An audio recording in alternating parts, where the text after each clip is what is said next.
Financial Survival Network, helping you to survive and thrive in the new economy. Get our complimentary newsletter at financialsurvivalnetwork.com. This is the Financial Survival Network. Financial Survival Network is presented to you by Regal Assets. Buy and sell physical gold and silver through your existing retirement plan, 100% tax-free with Regal Assets. If you want to include physical gold or silver in your existing IRA or old 401k, request your free investment kit, which was recently featured in the Forbes and Smart Money Wall Street Journal magazines. Call toll-free 855-678-6620, 855-678-6620, or visit regalassets.com. Is the United States becoming a third world country? I wasn't sure of that, but then I started reading a series of articles on dollarcollapse.com, and now I'm more certain than ever. I've got John Rubino. He runs it. He's on with us now to talk about that 9-part and counting series of articles. Hey, John, welcome to financialsurvivalnetwork.com. Hey, Kerry. Thanks for having me on. It's great to have you back. It's been too long. So you started writing this series called Welcome to the Third World, and now that you've started it, you can't stop, right? It's turning out to be a series that writes itself, because every time you open the Wall Street Journal these days, there's a news story about how some aspect of American life that we used to take for granted is vaporizing.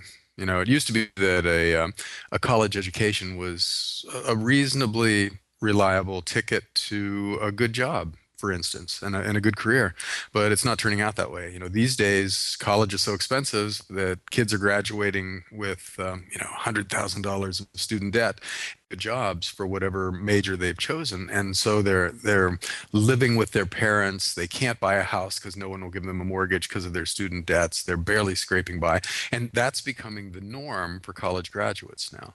On the public sector, you're seeing pensions be unaffordable for the unionized public sector workers these days. So everything's being cut back. Towns are declaring bankruptcy, and they're scaling back services, and so the good police response times and trash pickup and reasonably acceptable schools and libraries that were open all the time, these things are starting to disappear too for people in a lot of different cities.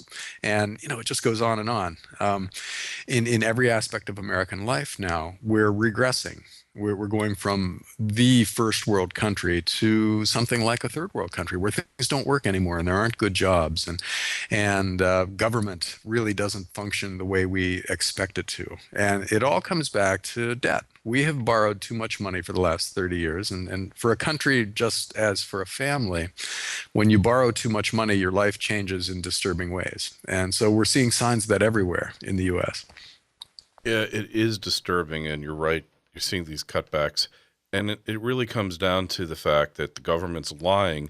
We're in a global depression, and perhaps the U.S. in certain regards is suffering not as badly as other large economies like the EU. But then again, Australia, Canada, they're not going through anything near what we're going through. Yeah, there are countries that are better run and haven't taken on inordinate amounts of debt, and they're not suffering the way we are. But we also have an advantage in the U.S. in that we have the world's reserve currency.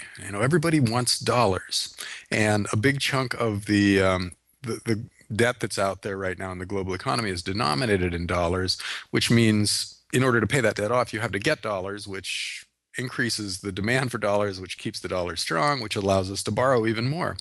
And so that's allowed us to keep the game going beyond when it probably should have stopped, just based on our deficits and total debt. That's not a perpetual motion machine, however. What's happened in the last 10 years is that the dollar as a reserve currency has allowed us to take on even more debt. We've taken on an extra $10 trillion of debt after 2000 when things should have fallen apart realistically. And so now we've got an even more complex financial system, which is to say one that's more prone to catastrophic failure. So when the collapse comes, it'll be even more traumatic than it would have been if we'd just let everything fall apart in 2000 and then wipe out a lot of the debt and then rebuild from a healthier base. Now we've got a much bigger problem on our hands than we did back then. Yeah, well, they keep hoping that they'll come out with a better drug, like what was it, Aldous Huxley's Brave New World. They'll come up with a Soma, so things are going to be horrendous, but everybody will be taking Soma, and nobody will notice how bad things really are, unlike now where they're only too well aware of it. Yeah, that would be a solution that the governments of the world would appreciate if it came along, but I don't think so. I think that in the not too distant future, people are going to start to figure out that it's not just a temporary setback in their lives, that it's something that's happening across the board to most people. Actually, there's one other article in that series where I talk about going on a long trip just recently and visiting a lot of friends that I hadn't really seen for 10 years or 20 years, and being shocked at how almost all of them are having financial troubles. These were people who were, back in the day, a lot more successful than me, and all of whom almost had made one or two bad decisions and basically been fooled by low interest rates or a growing economy that was really just, paper driving nominal prices, and made decisions that they didn't recover from. So they were losing houses and cars, and some of them were unemployed, and some were divorced because of money problems. And it just went on and on. And I came home from that trip petrified, Depressed. and I'll bet a bit depressed too, huh? Oh, yeah. I sat down with my wife and said, we need to cut thousands of dollars out of our monthly spending, because if it could happen to these guys, it could happen to us just as easily. And so we need to be prepared for, some kind of macro problem that affects us. And basically, if it was happening to those guys, it's also happening to people all across the country. So what we have now is a silent depression, the early stages of a depression, where we don't have this big catastrophic collapse that everybody sees in the paper, and the stock market is falling apart or there's a big war. There's nothing like that out there right now. But individuals across the country are losing jobs and not recovering from it, or getting sick and being unable to cover the bills, and falling from middle class or upper middle class to lower middle class or working poor, or they're moving several rungs down the economic ladder, and they're doing it across the board. There are millions of people experiencing the same process.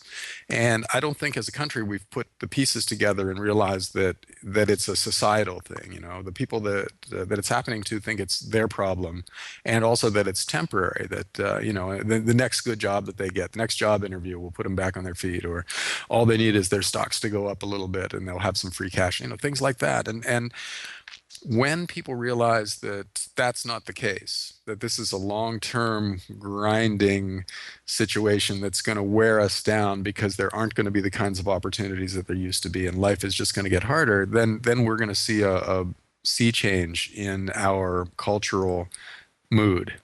And that's going to reflect in politics and the markets. And in other words, it's a Kondrachev winter that we're going to drop into, that historians will probably say we dropped into it in 2000, but we've been able to create the illusion that it wasn't happening by printing lots of money, keeping interest rates artificially low, et cetera, et cetera.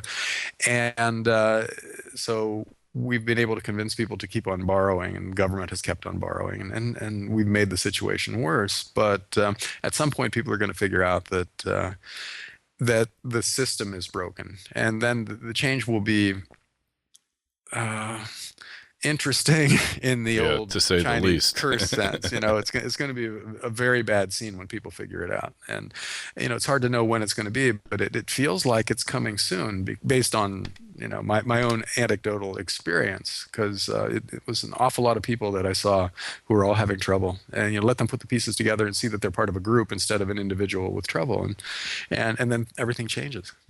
Absolutely. You mentioned that. I went out to dinner with a friend of mine. He's still well off.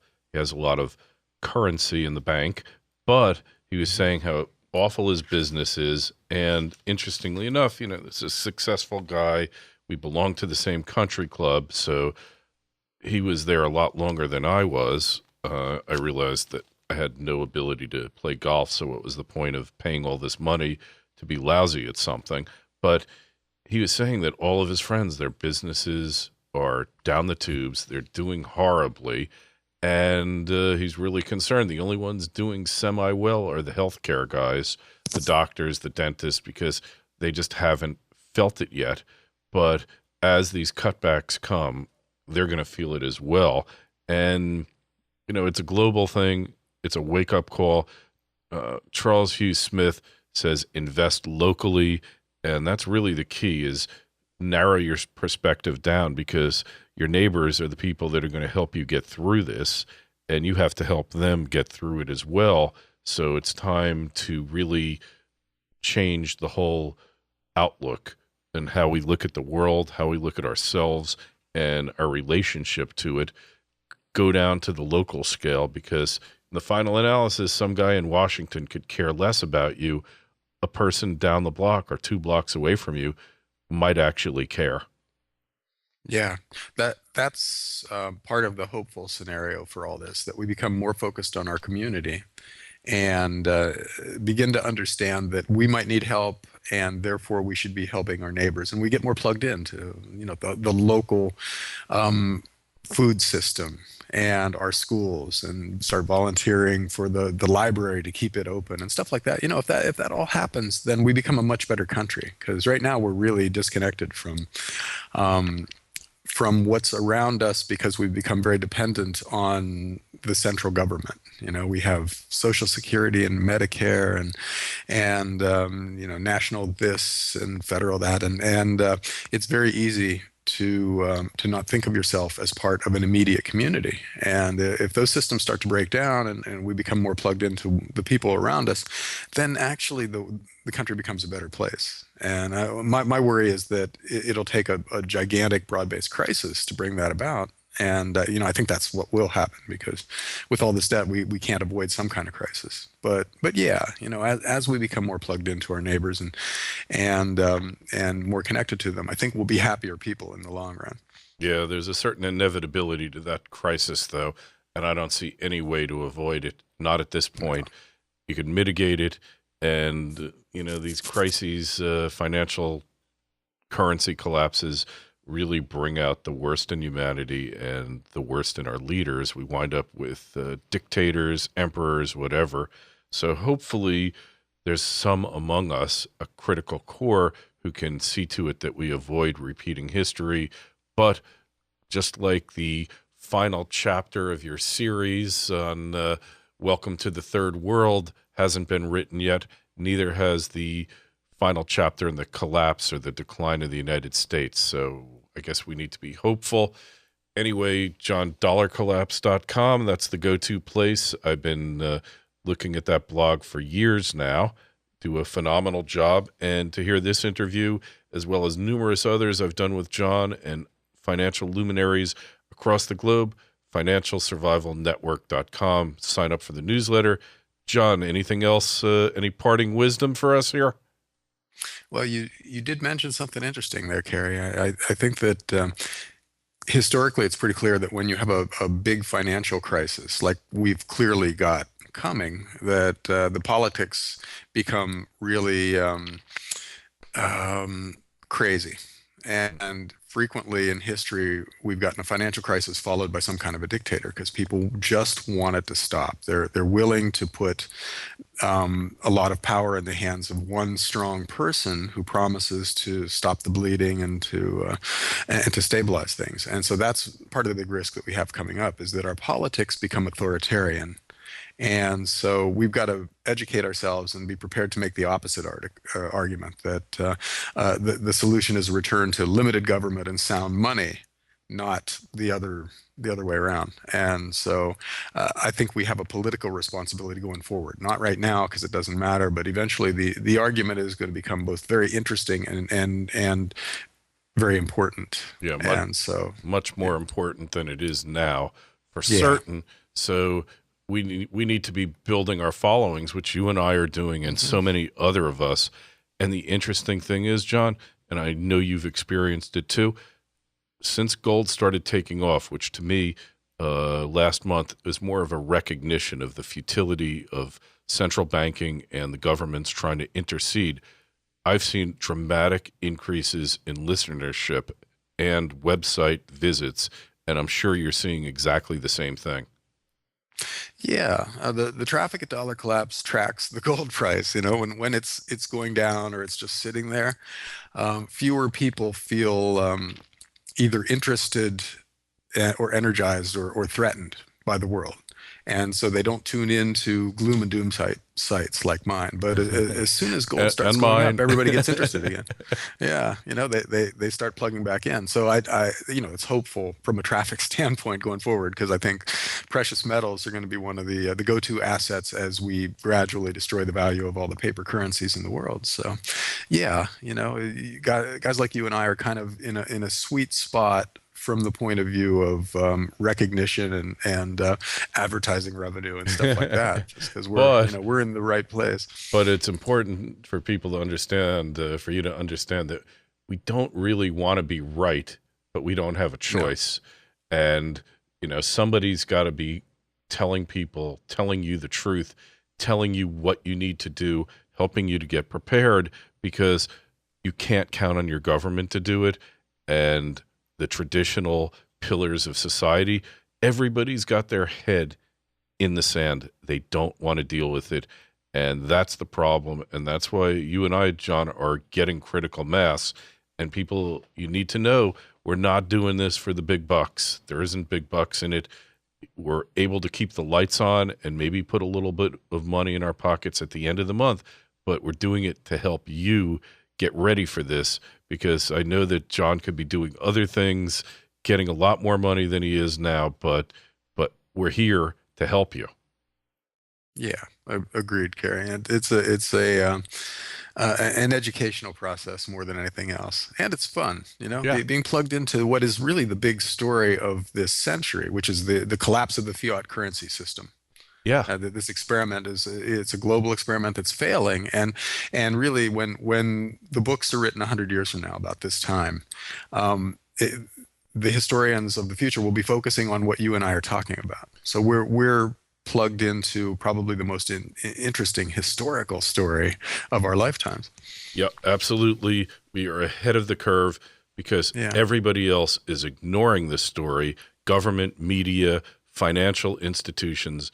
They don't want it to happen, and they figure, out of sight, out of mind. That's not going to work. So again, dollarcollapse.com, financialsurvivalnetwork.com. John, we'll talk to you in a couple months. You be well. Great, Kerry. Thanks.